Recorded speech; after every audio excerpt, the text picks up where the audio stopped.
Haleluya, Shalom saudara. Saya Pendeta Gelvin Arta, senang bisa kembali menyapa saudara. How are you today? Tema kita hari ini adalah teladan seorang nenek. Teladan seorang nenek.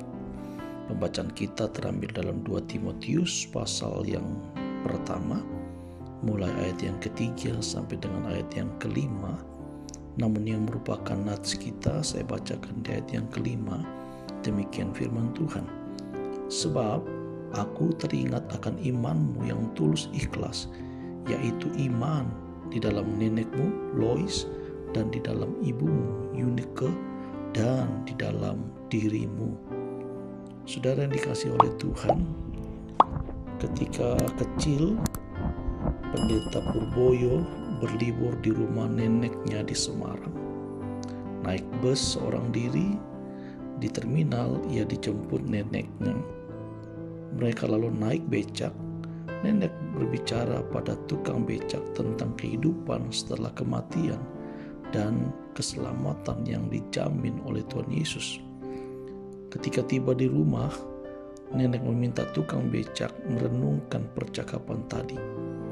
Begitu masuk rumah, nenek mengajak Purboyo cilik berlutut untuk berdoa mengucap syukur.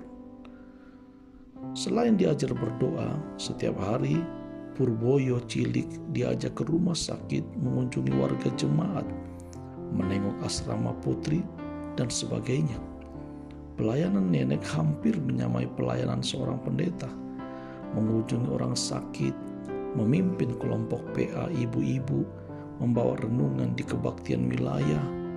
Yang mengejutkan saudara, suatu ketika nenek bertanya kepada Purboyo, "Aku selalu memohon kepada Tuhan agar salah satu cucuku menjadi pendeta. Kamu mau menjadi pendeta?" Saudara yang dikasihi oleh Tuhan Yesus Kristus, Timotius dilahirkan dalam keluarga saleh dari pernikahan campuran antara ayah Yunani dan ibunya orang Yahudi.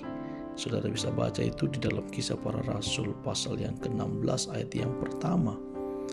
Dan saudaraku, ibu daripada Timotius itu adalah Eunike. Ibunya seorang Yahudi, dia seorang yang saleh yang kemudian menjadi Kristen. Sedangkan Lois, neneknya lebih dahulu menjadi Kristen. Nah, Calvin berkata bahwa waktu kecil Timotius dididik sedemikian rupa sehingga kesalehan itu seakan-akan diteguk bersama-sama air susu ibunya. Pengaruh yang paling besar, saudaraku, membentuk seseorang biasanya datang dari keturunan dan keluarganya. Iman memang bukan sesuatu yang diwarisi dari orang tua. Namun, seorang dapat dibimbing kepada iman melalui asuhan, teladan, dan orang tuanya. Apa yang kita dapatkan dari renungan How Are You Today hari ini adalah kita dapat membimbing anak menuju kepada iman dengan asuhan, teladan, dan doa kita. Jika Bapak Ibu Saudara diberkati dengan renungan How Are You Today hari ini, mohon saudara bisa subscribe, like, sharekan kepada keluarga sahabat saudara untuk kemajuan pelayanan ini, dan supaya mereka juga dibangun, dikuatkan, dan diberkati dengan berkat yang sama. Dan saya Pendeta Gelvin Arta, Tuhan Yesus memberkati kita. Amin.